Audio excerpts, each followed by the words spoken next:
So let's dive in. So let's start with the session, and I'm just going to show you very quickly that there are a couple of slides that will be shared with you, summarizing a little bit these barriers, so you have them on top of your mind. So we can like just move a little bit quickly on those slides. I don't know if you can see them. If you can like move on, because there is some animation, so I can see just blank. So yes, very quickly, these slides present like a summary of those barriers that we discussed yesterday, and you can like find in the self-paced model 1, the supply demand. Then if we jump to the next slide, we could see that effectively the regulation and supervisory approaches that you adopt can effectively remove or like could like establish some barriers as well in terms of supply and demand. Sometimes these barriers might be unnecessary and sometimes they might be necessary. So today what we're going to discuss is like how you as a supervisor of authorities can like address those elements that are very typical for inclusive insurance in a proportionate way. So those barriers that are here are generally the ones that are identified as barriers coming from regulation and supervision, and you will go deeper. You can go deeper in the self-paced model of session 2.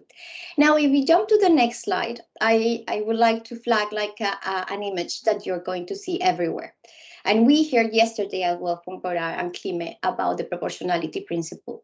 So the proportionality principle really calls us to make sure that we identify clearly the risks that are maybe brought or associated with those innovations that are very common from inclusive insurance, and that those risks are effectively addressed. But at the same time, while you're addressing those, you balance them in a way that you ensure that those measures to address those risks do not hinder the development of inclusive insurance. We talked yesterday a bit about like some reasons that you might have in order to promote this, like it could be financial inclusion, it could be like maybe an interest of promoting agriculture in your country, climate change adaptation, disaster risk reduction. There are like different ways. So today what we're going to explore more in depth is precisely how can you implement this proportionality principle. I like to flag that there is no recipe. It's not that you're going to learn today like the way to solve all these problems, because effectively it's quite difficult to implement this proportionality principle when we talk about inclusive insurance. But what we're going to do is to give you some tools that were already presented in the self-paced model, but we're going to go a little bit deeper. So if we go to the next slide, we could see that there is like a kind of a summary of steps. So this is not to really to simplify the process, but really to give you like a simple tool, like will help you to address those innovations of inclusive insurance that are constantly changing. And I think that probably if you if you connect what was presented yesterday by Kilme and Gorat, there are so many things happening in markets, and I'm sure that you're seeing those developments and evolutions very clearly. Technology, for instance, is pushing a lot of changes: mobile insurance, digitalization, newcomers. So what is true is that it will be very difficult for you to learn a way to tackle that one and not to be ready to tackle new things that are coming. So this is why it's important to have a methodology rather than like a recipe that you can apply for one thing but probably won't be applicable for another innovation or another problem. So basically the message here is like consider 3 steps. So the first step is really understand the market and look at the big picture. This is very aligned with the messages of a risk-based supervision, and the proportionality principle actually is really embedded in that approach. So if you don't understand the market, it will be very difficult to identify the market features and therefore translate them in concerns and supervisory risks, which effectively is the second step. So you understand the market, you look at the big picture, then you translate these market features into concerns and supervisory risks, and then you address those risks in a proportionate way. So this proportionality really calls us to balance those risks against the benefits of those innovations for policyholders and for the market. So let's go deeper with the first step, which is understand the market. So what generally are the elements that you're going to look at. So if you remember what was presented in module 2, so the idea is that you really don't look only what is happening in terms of regulation and supervision, but you really zoom out. So thank you. So if you zoom out, the idea is that you will be able to identify where actually is your country, for instance, in terms of the stages of insurance market development. So it could be the case that your country is a nascent insurance market. And in that case, there might be some features of the inclusive insurance market that might be present.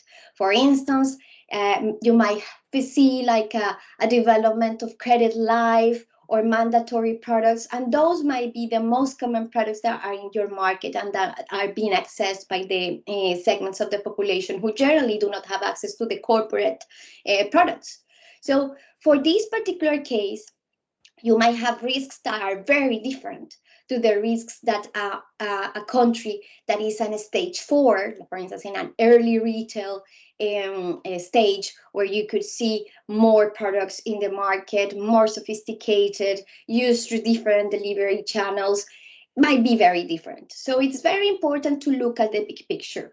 Another reason why it's very important to look at the big picture is because the barriers and opportunities of access to insurance or inclusive to insurance are not only related with regulation and supervision. So if you don't look at the big picture, the problem might be that you might find only obstacles related with regulation and supervision, or maybe opportunities related to regulation and supervision. But actually, probably the main obstacles or the main opportunities that could promote or that are hindering the inclusive insurance market are related with demand. And that actually is something that happens a lot. And I have heard that from you already. There is maybe low awareness about insurance. There is maybe low trust about insurance. And whatever you can do, and I think that you can do a lot in that respect, maybe it's not only with your measures that you could address this. Maybe what is needed is to have like a comprehensive financial education with other stakeholders. And it's important to, in order to identify that this is a measure, you need to take this kind of like a big picture. So that maybe here, if you can see in the slide, we included another stages for a different market. So something that I have heard from you and reading a little bit your action plans, so I can see that digitalization it starts to become like a big issue for some of you.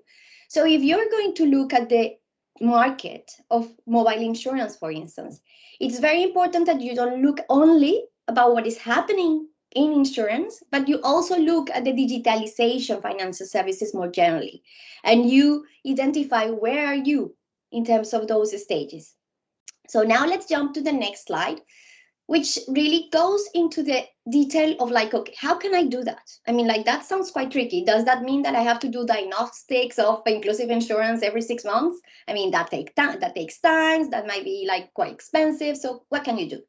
So you're going to see this deeper. We have like a specific session on monitoring and evaluation, but effectively a robust monitoring and evaluation tool to help you to supervise the oversight entities and products will be very helpful. The reports that you get from the industry, the information that you get from clients, for instance, through the customer care systems that you might have, will really help you to identify which are like the elements that are there in the market. You will identify which are like the main problems, the main tensions. Something important as well is to have frequent consultations with market participants and other supervisors. So having, like, for instance, inclusive insurance committees every once in a while, where you can like discuss with them and understand a little bit what are their concerns, what are their ideas, because they might be quite interested, not all of them, and that's maybe something important. We cannot expect that really all insurers will be interested in inclusive insurance. There might be ones that might not be interested, but those who might be interested, it's important to encourage them to get into this market and do it responsibly. So it's important to engage with them and to understand which kind of innovations do they have, what kind of barriers they have identified, and try to work together. An important element here are sandboxes. I think that this is a very trendy word that we have been using for already, I don't know, like almost like 8 or 7 years. And it's something that we have been using a lot in microinsurance and in inclusive insurance. I'm sure, Coffee, that we have talked about like test and learn approaches, pilots for a long time. So it's very interesting to see that now this like term is being coined for digitalization. But it's very important because if you allow room for testing, you can effectively identify the main elements of those of that market, the main risks, and that will give you the tools to identify what to do with them.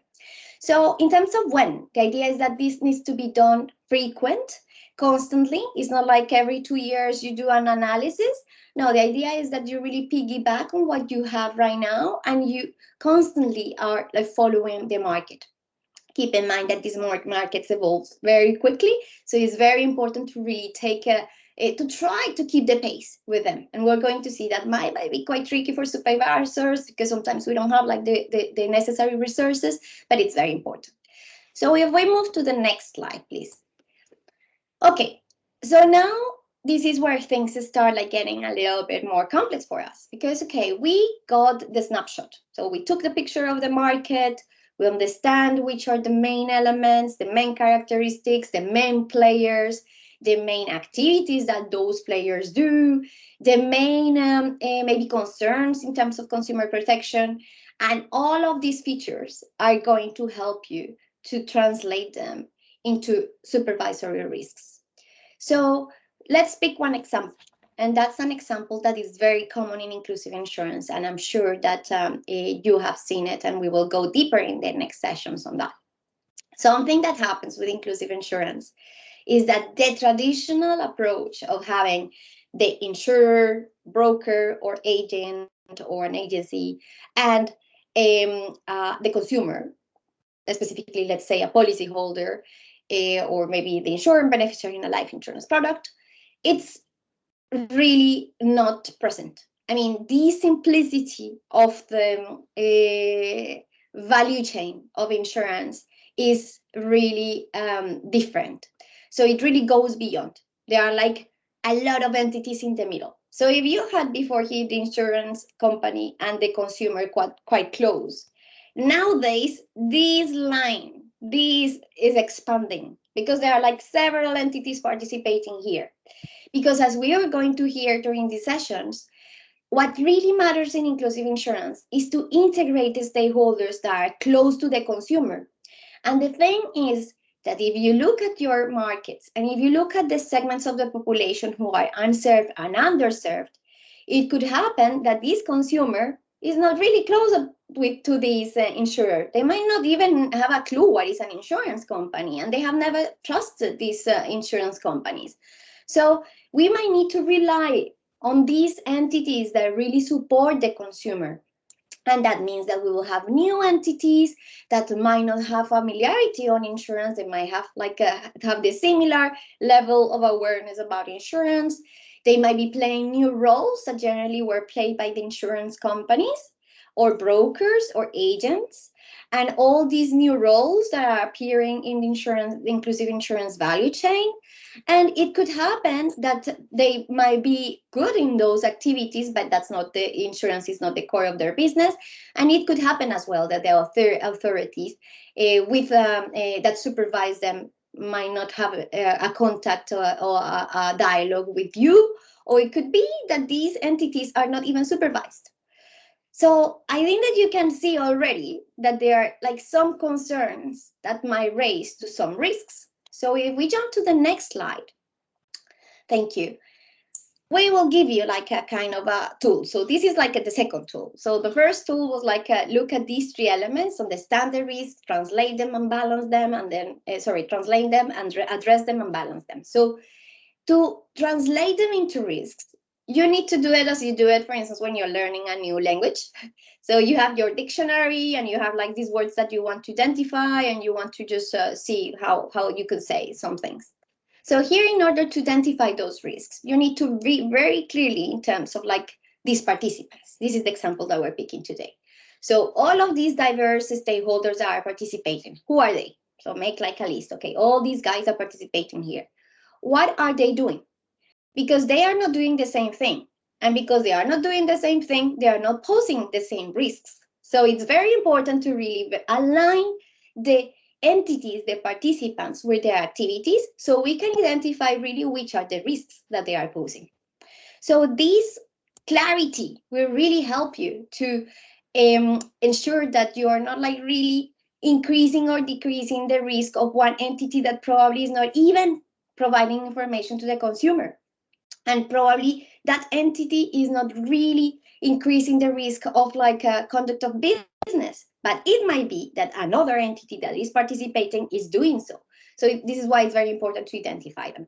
So you will be able to identify risks that are related with those activities. So you have prudential risks. We're going to hear that more about this from Coffee.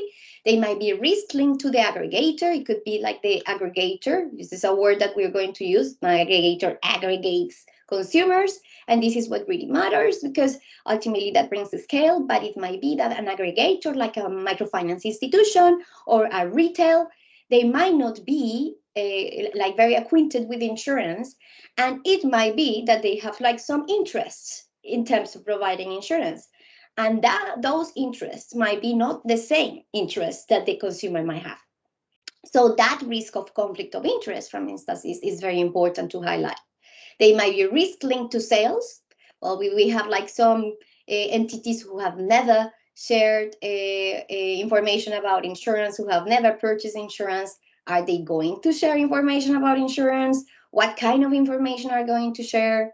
Maybe that will increase the risk of understanding the policy, which is the risk of lack of awareness of the policy, which creates like a conduct of a business concern. And there might be also elements in terms of payments. It could be like if there is a new entity collecting premiums, how are we going to ensure that these guys actually are going to send the premiums to the insurer?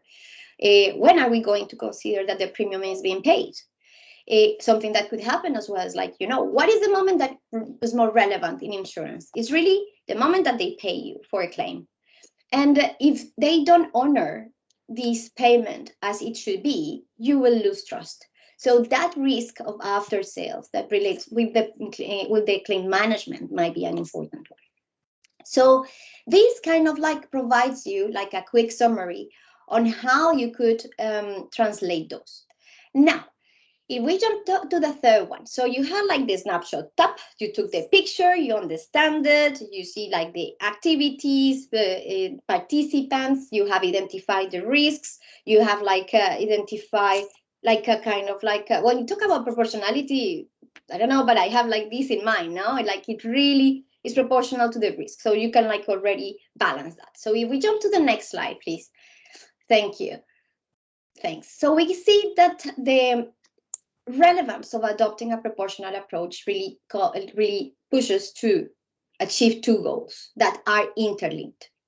So the first goal is to make sure that those risks that you have identified through this tool are addressed in a proportionate way. And that means that you need to make sure that those risks that are quite high in intensity are addressed with a measure that is enough to really address that risk. But if there are risks that are of a low intensity, the measure needs to be proportionate to that risk. So it's important to ensure that all those risks are appropriately addressed in a proportional way. How do you apply this proportionality? How do you tell, okay, this is higher, this is low? So you will see it based on your market, but it's also important that you put yourself in a test and you say yourself, okay, if I apply this measure in order to address this risk, am I imposing an unnecessary and disproportionate barrier to promote the development of a responsible, inclusive insurance market? So it's like I'm a lawyer, and you always talk about like unreasonable and reasonable sometimes. So here, what we have to keep in mind is unnecessary and disproportionate.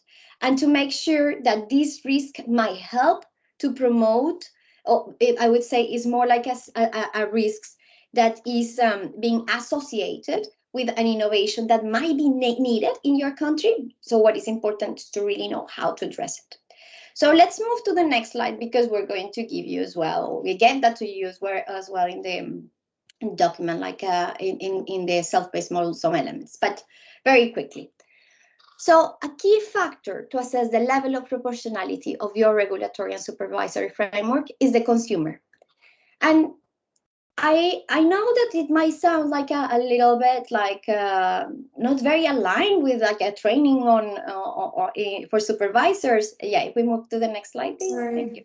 No, don't worry. And yeah, so what is very important here is that you put yourself on the shoes of the consumer. So the market, and we talked yesterday, is supply and demand, really. So now we're talking about the core of it, which is the demand. So what we really need to make sure is that the consumer is on top of your mind when you're thinking about a measure that might be disproportionate to address one risk of the other.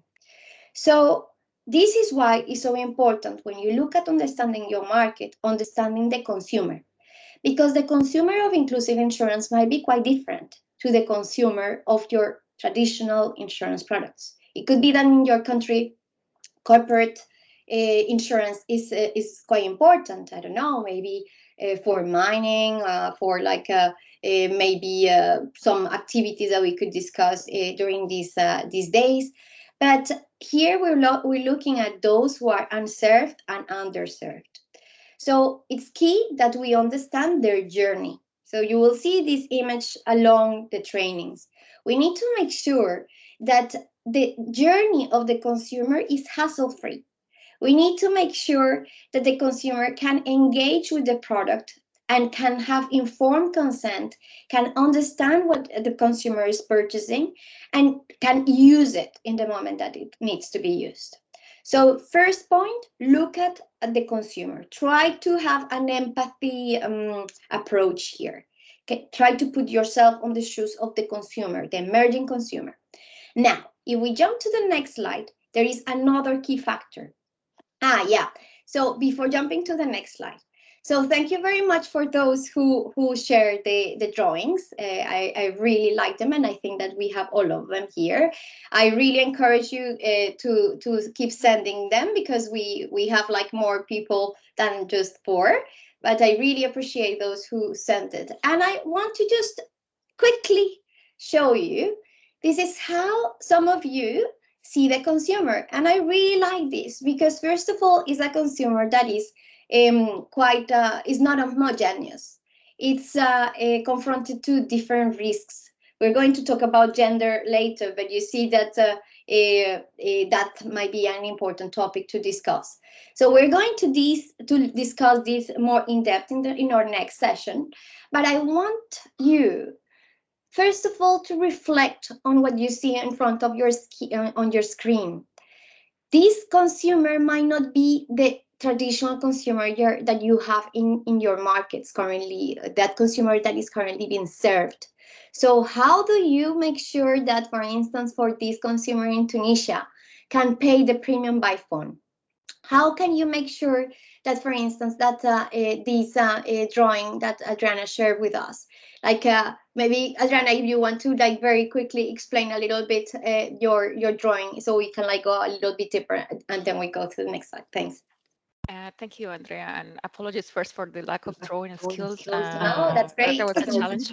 But the idea I was trying to capture here mainly is that we see climate change as, I think, as a big insurance gap, and also I personally see it as a disruptor for the existing let's say businesses, but also for the many regions and the population that is already exposed to that and that has not access or cannot afford to that. So it's more related to climate change. So extreme weather conditions where you have excessive rain that will lead to floods and will obviously affect first the people on the coast or on islands or that they live very near to the river, etc. And then they will have to find another place to be, but not everyone has this mountain where they can climb up and have this secure home. And the second issue as well is about okay, we all love the sunshine, but extreme dry conditions will bring drought as well as for fire on the forest. So that also brings a lot of other challenges, and many of these populations are not insured. First, they cannot afford it, or they thought they could live without it because maybe the premium was too high. And in the areas and the countries where actually there is insurance, maybe there is already exclusions because these companies cannot continue supporting the losses. So sometimes they are just excluded because it's just too heavy to bear the burden by industry, and that's where governments and there is national programs maybe to support that. So that's what I see it, and I try to have a little bit of a picture of the world because this is affecting everyone. And I try to put a little bit of a sheep there from Ireland. The drawing doesn't show it great, but they are also suffering because of the extreme weather conditions, and then farmers are yeah, suffering everywhere because it's just affecting us. And then I put a little bicycle to indicate obviously the transformation as well of trying to move to a more environmentally friendly mode of transportation. And yeah, maybe there is products that will try to trigger a quick swift into using these type of things. Thank you, Adriana. I You're really welcome. like it. Yeah, it brings a lot of elements that are very important, and you highlight them very well. I think that we can see that there are segments of the population that unfortunately are more exposed to these events that are becoming more frequent and probably more severe in some cases, and they need insurance. But as you rightly said, what is happening nowadays is like the insurance prices for some of them are getting quite like privative. So how do we address this? This is a problem of access to insurance, and this is a problem that we really need to focus. What is the journey of them? How can we encourage insurance companies to provide insurance to them? Because maybe for insurance companies they seem too risky right now. But how can, like, maybe through more information about the consumer, weather information, we can like really help the industry to be more encouraged to design suitable products that might be affordable to them, or maybe through, as you said, Adriana, through a system where the government really tries to cope with this element of affordability and also availability of these solutions. We will see in the sessions that we're going to have about index insurance, climate risks, and so on, some of these elements and how can effectively even the supervisor authority can play a very important role to do so. So what is very important here as well in the drawing, Adriana, is that you highlighted as well, like there were women in the drawing. And this is important because sometimes we forget that the journeys might be different when we're talking about men and women. It could be that women might not have access to mobile phones, and let's say maybe the normal trend in certain countries is becoming like the provision of insurance through mobile phones, and this is becoming quite obvious now with the, well, now the pandemic in some countries is receding, but the distance, like remote selling, is becoming like very the normal. So how can we address those things when we see that some segments of the population might not have the same levels of tendency of mobile phones, might not have the same levels of national IDs, and so on? Maybe very quickly, I would like to give the opportunity either to Bugizen or Maximilian or Tina to present your drawings. We were going to be able to discuss them more in the session that we will have tomorrow, and also session 10, if I'm not mistaken. So yeah, who would like to present? I don't know, maybe Tina, Maximilian. So yeah. Yes, I'm here Yeah. from Georgia. Tina, hello everyone again. Well, first of all, I would like to apologize for my car on my drawing because I think this is the worst car ever drawn. No. But I cannot do any better. So I hope that I got the the right idea of homework that was given to us.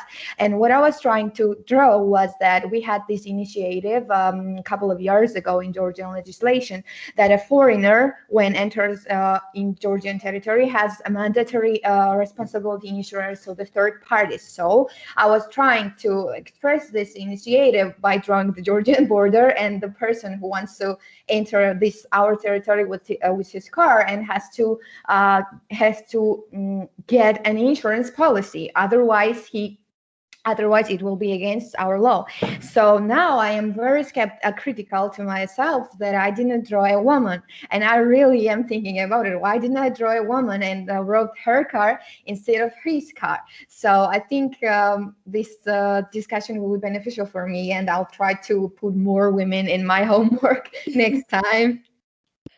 Thank you, Tina. No, that's perfect. And I think that that's the process of all of this, because sometimes when we talk about the consumer of inclusive insurance, we very quickly jump to some gender focused needs. Yes, And actually we will exactly. talk about these. Actually, the needs might be different and the way of addressing them might be different. And we will going to talk about that. But I really appreciate that. And I really like your skills of drawing the same for you, Bugacen and my Maximilian. And I Thank really you. hope that all of you are going to share more drawings, because we're going to need them during all these sessions.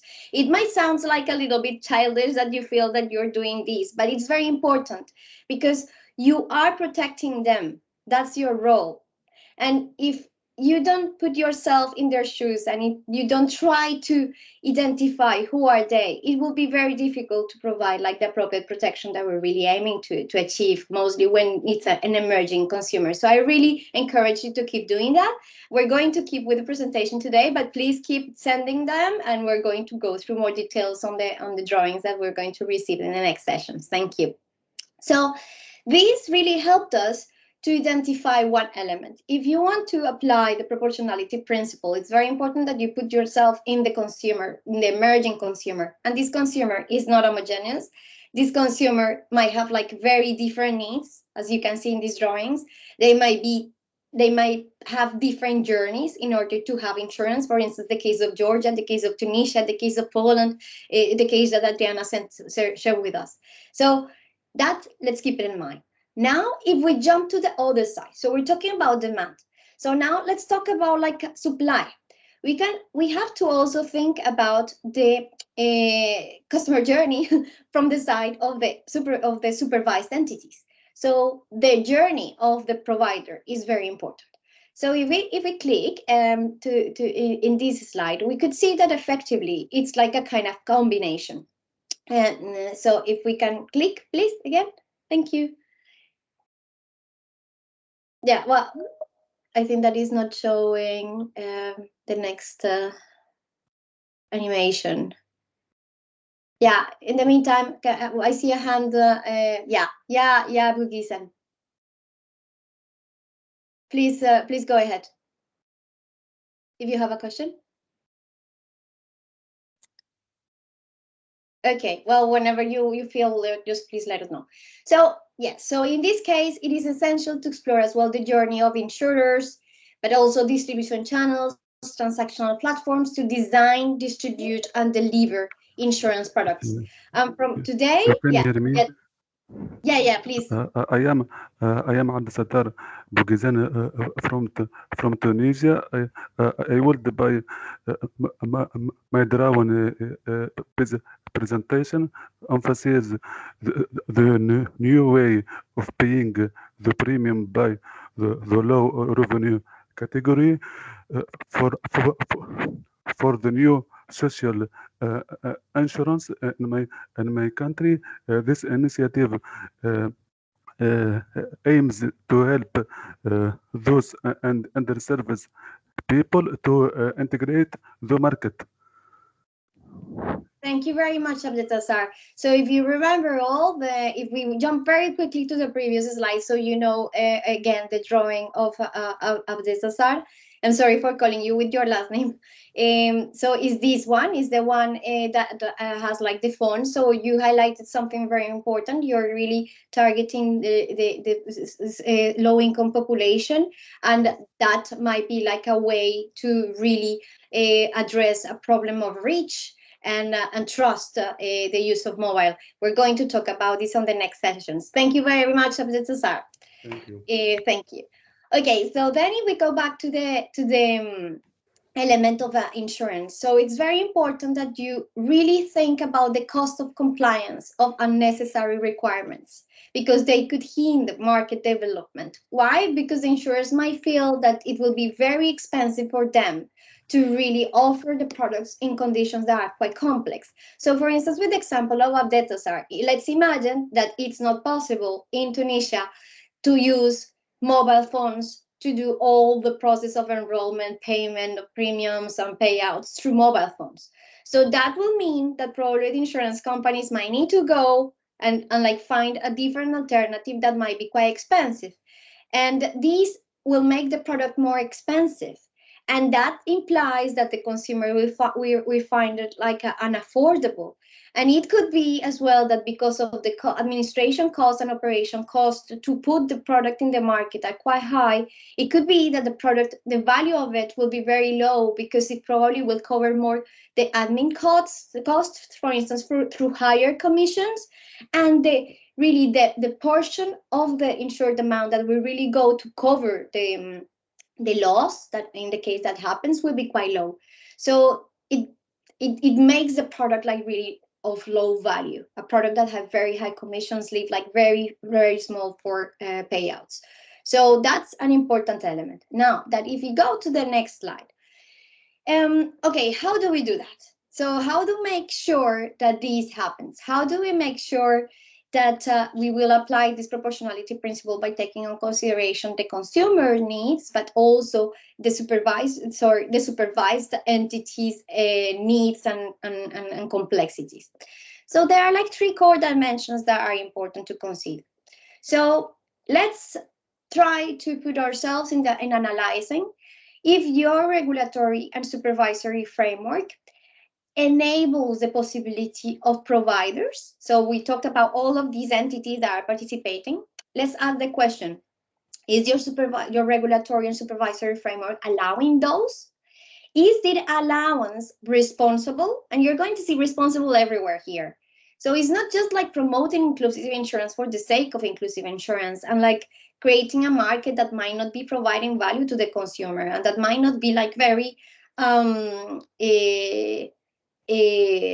protective to the consumer, that might not be treating fairly the consumer. We don't want that. We prefer like us to take it like baby steps rather than that. So what we really want to achieve is a responsible inclusive insurance market. So this question really relates with these elements. Are providers participating in this inclusive insurance market able to do so because the regulation allows it? But are these providers acting responsibly? For instance, are they being trained to provide information about the product? Is the insurance company the ultimate responsible in case that something's happened? What kind of arrangements are they like having? Are these arrangements putting in danger or like in a vulnerability situation consumers? For instance, it's something that we have seen like unfortunately in some countries like Zimbabwe, where we have seen that in the case of mobile insurance, one of the stakeholders of these arrangements decides to leave the country or to finalize operations and leaves like consumers without proper distribution and delivery of the coverage. So this is the question here. Are these entities allowed to participate, but in a responsible way? Then the second element that you could ask yourself is like, we saw this customer journey. We saw these 4 profiles of consumers. Can those consumers get access to insurance through a hassle-free customer journey where they are effectively protected? So let's think about digitalization, for instance. So in mobile insurance, like when we use all these devices to do all these processes, to purchase insurance, to claim, to ask questions, maybe to have like telehealth assistance, etc., we want this that hassle free. But at the same time, we don't want to be in a situation that me as a consumer, just like because I opened the app, they consider that I provided informed consent. So it has to be responsible as well. So all these processes are extremely important to be considered. So it's the responsibility of like this hassle-free customer journey where the consumer doesn't need to spend more money, because this is very important. Let's imagine that it's only possible to go to the administrative center of the country to lodge claims. If that's the case, and there are countries where unfortunately this is the case, that means that someone who lives very far will end up spending more money than what they spend for the premium payment just to go there. So how do we make sure that this customer journey is hassle-free, but at the same responsible? Then the third element that is important to consider is we saw that there are different providers coming from different areas, even not related with insurance, sometimes even not related with financial services. So how do we ensure that the supervisor approaches are appropriate? How we ensure that all these entities, these supervisors, these new regulators are really collaborating and making all this process efficient? How can we make sure that there is a space for learning? So that is also an important element of supervision. How can we make sure that we can monitor all this innovation once they have launched? So this third element really brings three subcategories, which is about collaboration and efficiency between supervisory authorities and regulators. Then the second element is related with like allowing innovation, for instance, through like sandboxes, test and learn approaches. And then the third one relates with monitoring and evaluating all these things that are happening. So these three core dimensions will really help you to see, okay, this measure is aligned with this element, and that might be that might make my approach proportionate or not. If we jump to the next slide, we are going to focus in the last, I think that we have like less than 10, like 12 minutes, something like that. So we're going to focus on the dimension 3 that relates with the supervisory authority. And sorry, before I forgot to mention that one important element of this dimension on supervision. So the first one is about like these providers. The second one is about the hassle-free customer journey and value life cycle of insurance. The third one is about supervision. So there is another one that is about the capacities, skills, and resources. So there are like 4 components here. The capacities, skills, and resources of supervisors, the need of efficiency and collaboration between the authorities, the adoption of an approach that promotes responsible innovation through test and learn approaches, sandboxes, and etc., and the cost and M&E. Now, if we jump, I'm going to give you some quick examples of those 3 elements. So in terms of the sufficient capacities, skills, and resources, you might be like wondering, okay, that sounds like quite tricky because you have been mentioning that there are more providers, that there are more entities providing different type of activities, that they might not be oversight by other supervisory authorities. You also mentioned that there might be new risks. So this will be quite complex for me as supervisory authority. Am I going to get to have all these skills and resources to do so? So if we jump to the next slide, please, we can see like some important tools to strengthen your skills without like really breaking the bank, because this is effectively an issue of resources. So it's very important that you take an approach that first of all fits the market. So you remember that there are different stages. So you don't need to take like supervisor approaches of like a phase 4 insurance market, but you should really focus on what you really need. So that's a first element that is very important. And make sure that with what you do, you can adopt a minimalistic approach as well. You don't need to really go and go like very crazy with the resources, and we're going to see how. So the first element here is understand the possibilities that inclusive insurance offers. So I think that we have like repeated already between yesterday and today that the responsible development of the market, it's a key component of your mandates. It might be that that's not very like clearly established. In some cases it is, but the consumer protection mandate really is linked with this, because what is happening is that really a new a wide number of consumers, emerging consumers, are getting to this market, and we need to protect them like appropriately. So we need to understand these possibilities, and in order to strengthen the skills, you could support the creation of roadmaps.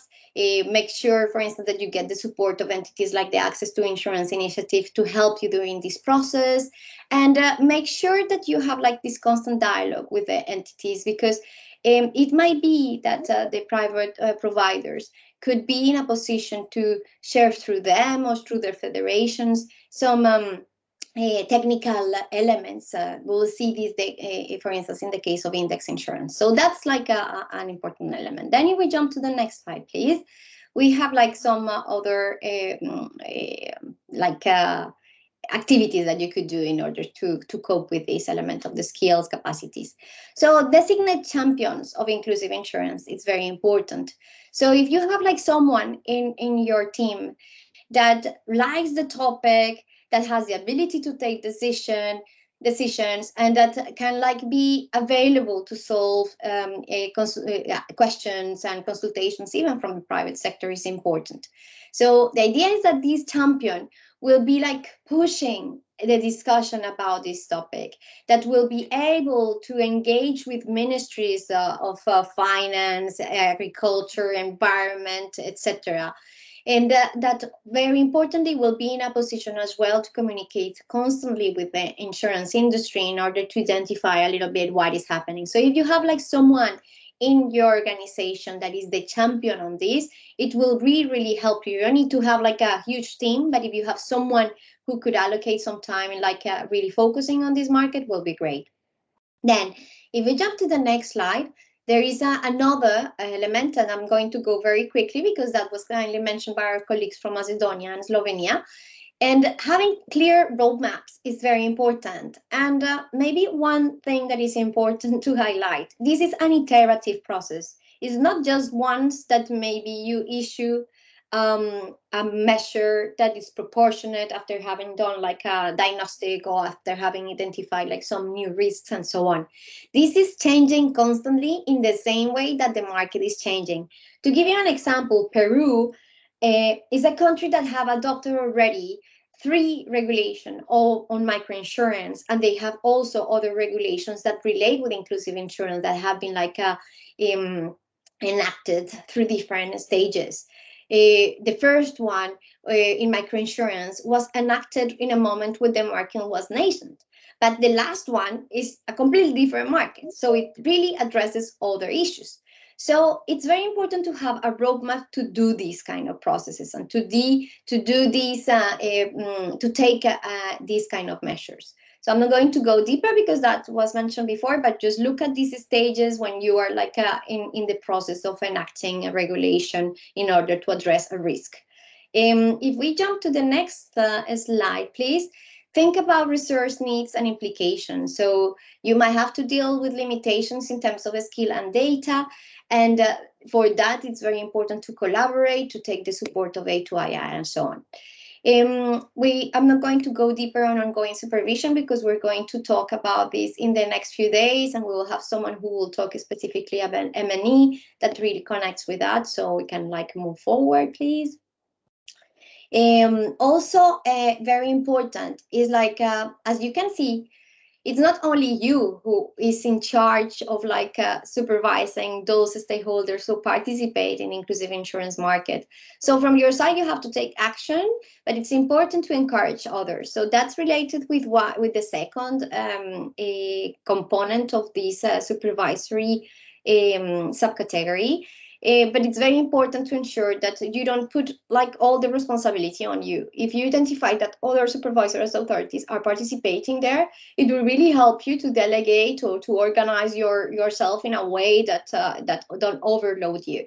Maybe something else that you could consider, and that's very normal to see, is that you delegate activities as well to the insurance companies, because you cannot like really oversight all these newcomers. So if you create a mechanism through the regulation where these newcomers with these providers that are like non-traditional, let's say, they might respond to certain requirements that the law has been established. They might use certain arrangements, contractual arrangement with insurance companies, and the insurance companies will be the last resort, responsible and accountable if something happens.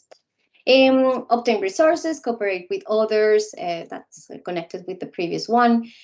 Consider that this is changing constantly. What's a problem today might not be the problem tomorrow.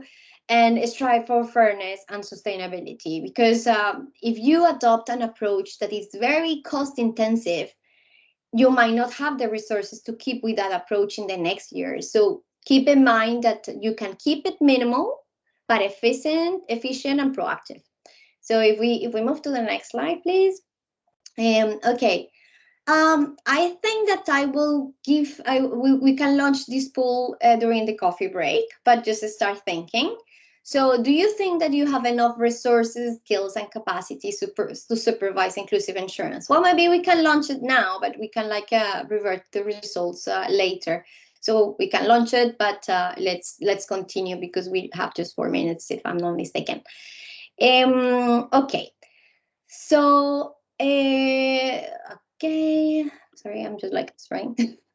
Okay. So if we please respond to the poll, then if we jump to the next slide very quickly, we could see that for the second component, so the first one was the skills and capacities, then the second one is like, okay, there is a wide range of authorities now, like that might be relevant to discuss with in order to make sure that the market is appropriately oversight. So they could be the central bank, for instance, when we're talking about like mobile money, for instance, e-payments, and etc. There could be a market conduct supervisor if, let's say, there is a division in your country where there is a prudential authority and a conduct of business one. The payment system supervisor if it's not the central bank. There could be tax authorities. Tax issues are actually quite relevant in inclusive insurance when we talk about affordability. Telecommunication regulators, Ministry of Agriculture, because it could be that in your country there is a policy in terms of inclusive insurance to promote resilience of the agriculture sector against climate risk, for instance. The Ministry of Environment, along the same lines. Ministry of Finance, it could be that you have a disaster risk financing strategy that recognizes insurance as a piece of that puzzle of a risk layer approach. So all of these authorities actually might end up involved somewhat. So there are quite a number, and if you have others, please feel free to share in the chat. If we move to the next slide, well, considering all this diversity, how do we do it?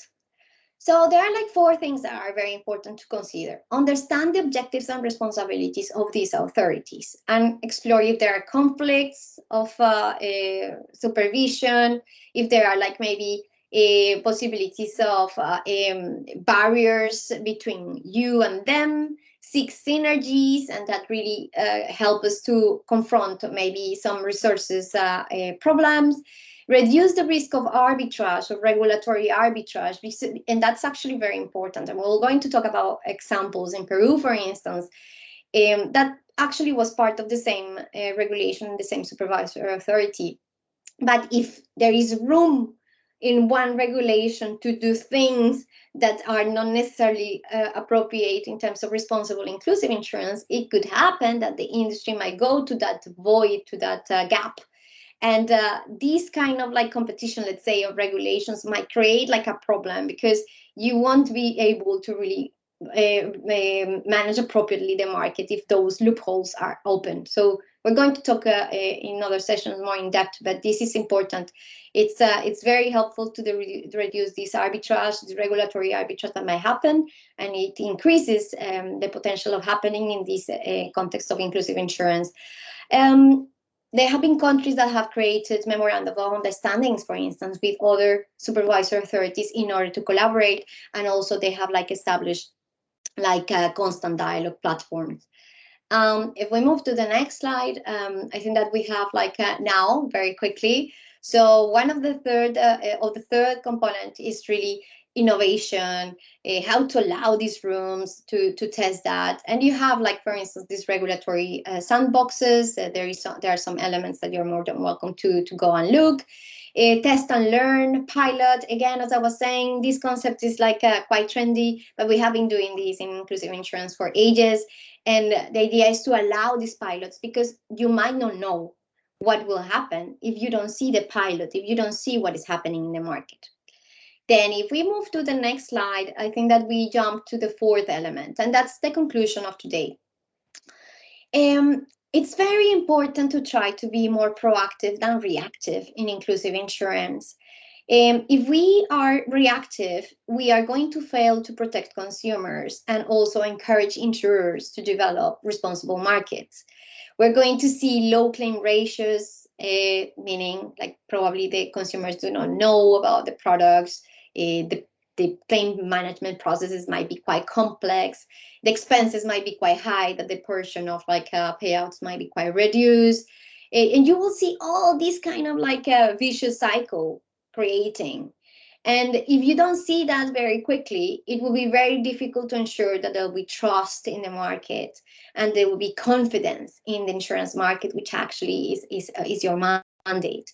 So if you're more proactive and adopt this proportionality principle, it will be more possible to make sure that you're going to protect consumers, you're going to ensure the market stability, and you're going to ensure the development of responsible, inclusive insurance. That is like this green and like happy face where we want to achieve. So I think that that's it from me for today. So I really encourage you to please draw and please send us your drawings, because we're going to use them in the next sessions. But with that, I finish, and yeah, thank you, Pascal.